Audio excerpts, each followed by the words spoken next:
Why don't we reintroduce the players? They need it. All right, starting in the bottom left corner.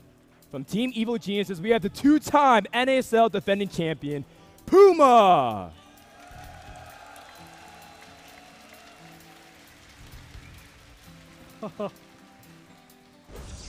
We got a little smack talk going down. But give it up for the red Protoss in the top right-hand corner. It is SKMC.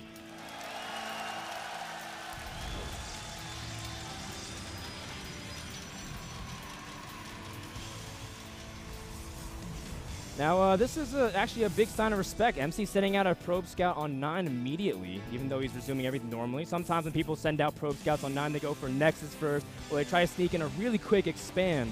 But MC immediately trying to see what Puma's up to, but even though he sent the early probe, no access into the Terran base. Oh, MC. Uh-oh. Having the smack talk. Losing a lot of life on this SCV, but I don't think Puma should lose it right here. We went into the styles quite extensively in the beginning phase, but MC, I think, is a little bit scared of Puma's early gameplay. Remember what we were saying. He's very, very capable of doing a wide range of builds. I was saying that Puma has been doing 1-1-1s for a while. He's just been doing this pressure behind that expanding. He's capable of so many different things. I think that's why we saw the 9 pylon scout. Yeah, and MC is just doing everything normally. So is Puma. He's going for that fast command center, and that's pretty stable on Cloud Kingdom. You do have kind of that ledge to help protect the high ground, or protect the low ground from the high ground. So there's not that much area you can kind of bust through compared to other maps like Belshire Beach, like Dual State, where you have a very wide open natural. So a very common build we do see indeed. And MC, he is going for that Chrono Boost on probes. MC loves playing a lot greedier with probes early on, but still be pretty active. Now, what's a big thing to decide is whether or not what MC does at around 5 minutes. Does he get second gas? And if he does, he usually tries to go for a few more gateways and then tech really hard and then burst a lot of units, just like we were talking about right before this game, Andre. Yeah, there's been 2 different trains of thought. Do I get the second gas after the first gateway, or do I do it and prepare some, sort of defense? Get my gateways out, my 2 additional gateways out really, really fast, and then I'm safe against most, maybe 95% of different all-ins. I think MC is a little timid at this point. He doesn't know if his opponent is yet expanding or not. The very quick supply depot actually tells him not that much. We do have a little bit of engagement right here, but MC should be able to... Ooh, he's taking a little bit more damage than he should be. Yeah, and MC still doesn't have that much information. He's keeping his minnow count high in case he wants to drop those gateways. The Stalker does end up living, and now MC, he saw a good number of Marines. How many Marines is that, Andre, and what does that really tell him? Oh. This is very standard play so far with the 5 Marines, but this Nexus, this is super greedy. Wow. He's basically saying, my opponent isn't going to be doing any one-base plays, and he's probably going to be playing defensive for the next 2, 3, 4 minutes around there. I'm going to play it very, very safe. Look at this, though. Puma coming in here. This is a stroke of luck right now. Yeah, now Puma sees this 3rd Nexus, Andre, and he's going to try to see if he can take out the Stalker. MC does end up losing it, but there is a Zell and a Sentry. Puma trying to go for the Sentry as well, but it looks like MC will be able to protect his units accordingly. Oh. But Puma really wants to chase it. Puma's trying to chase the Sentry all the way back home, but MC does have enough units out. Now, the big thing is Puma does see 4 gates. Now, normally MC, when he does this, puts on a huge amount of Stalker pressure, but Puma also saw the 3 next side, and this is great information from Puma, but was sacrificing all these Marines worth it? Oh my goodness, I think it is. There's so much damage being done. Killing the Sentries. Oh! There's so much in this. Now that's definitely worth it. You can see Puma is rallying more and more units. He does have 4 barracks at this point, so he can put on a lot more Marine pressure, but as the gateway count climbs, so does MC's defense. Now again, how should really Puma take it from here, Andre, now that he scouts the 3rd Nexus? He should consistently start, should consistently harass. There's no reason why he shouldn't. He wants to bait as many sentries as possible because he wants to give his tech a huge advantage. If he gets out, let's say, his factory, his starport, and his opponent doesn't have the robotics facility down, well, all of a sudden he has a huge advantage that he can really just push it and crumble his opponent to shreds, really. He can go and attack from the left side and from the right-hand side, and there's nothing really MC can do because he doesn't have any spotters with observers or any good tech like Colossus or Immortals.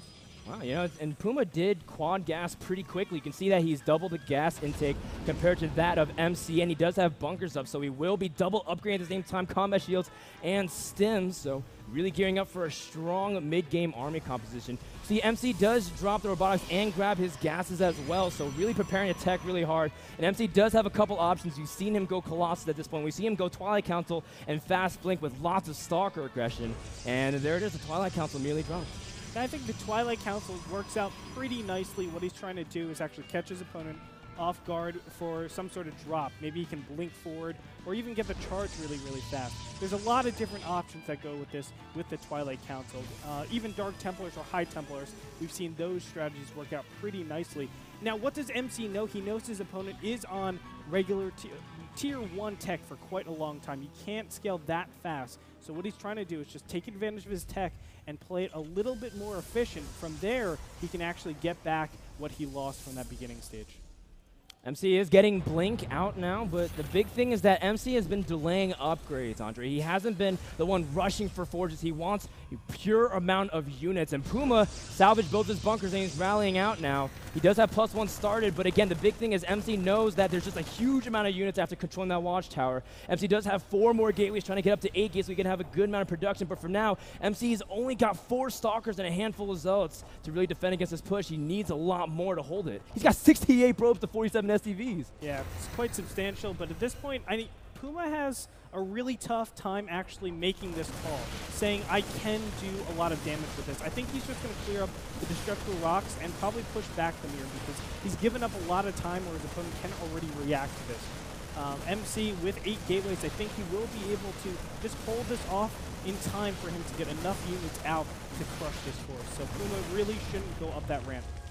And Puma does end up sending Marine. Man, that Marine was the unluckiest Marine of all time.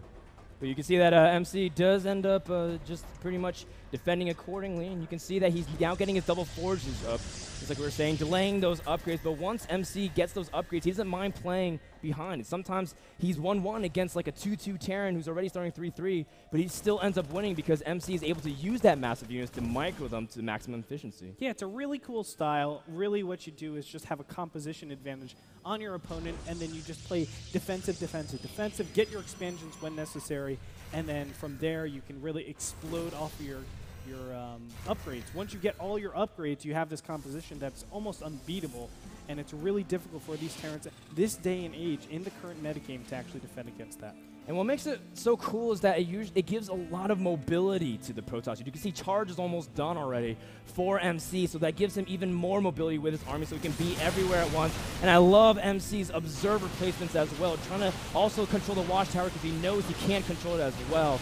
You can see that the Stalkers are pinpointing the factory, and Puma's starting to move up here, and we might have an engagement sometime soon. Puma scans and sees that the Stalkers are not with the Zealots and Sentries, but he does back off because he knows that, I'm pretty sure he clicked on one of the Zealots and saw that charge is about to finish soon.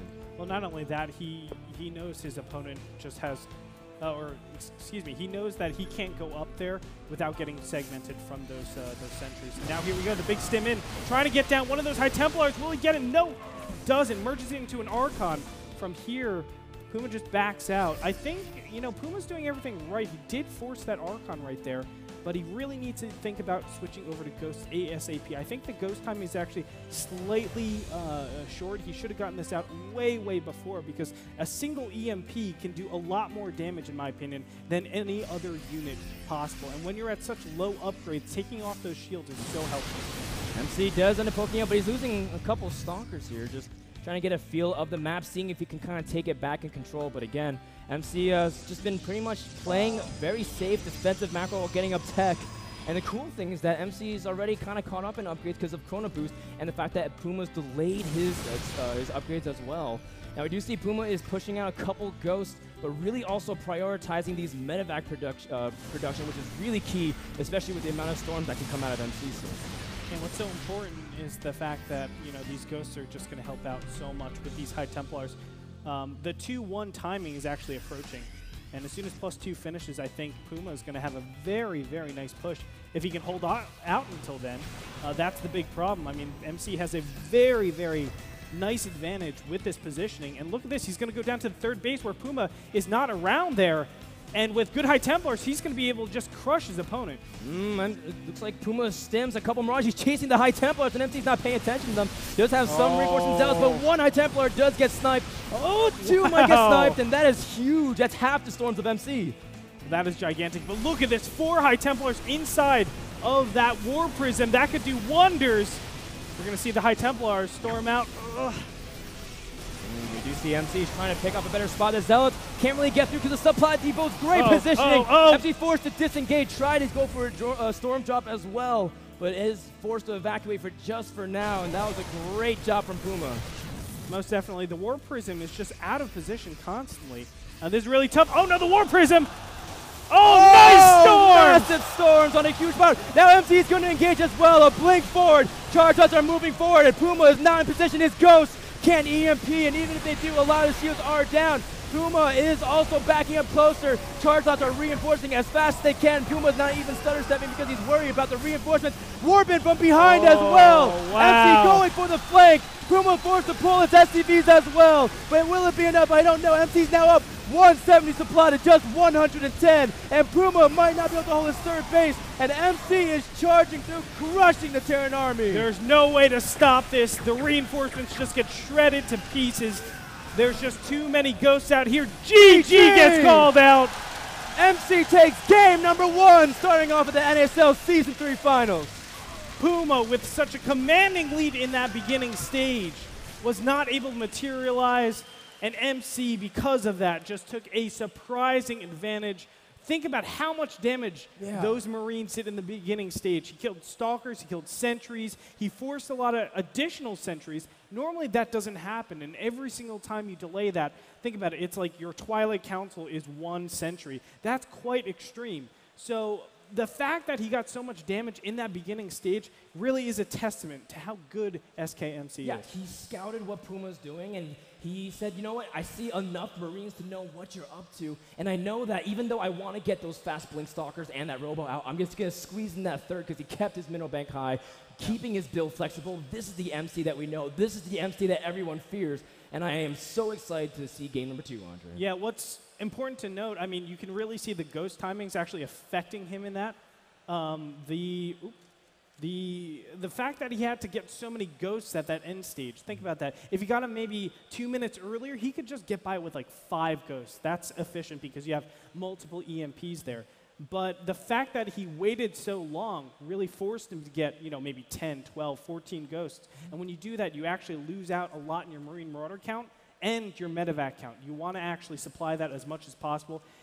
MC picked the right timing and just picked his opponent apart. A great attack series from MC wins him game number 1. Thank you to Epson, the people who provide projectors for NASL Season 3. As we get ready for game number 2, DJ, kick it away. We'll be back in just a moment. Don't go anywhere. This is the NASL Season 3 Grand Finals.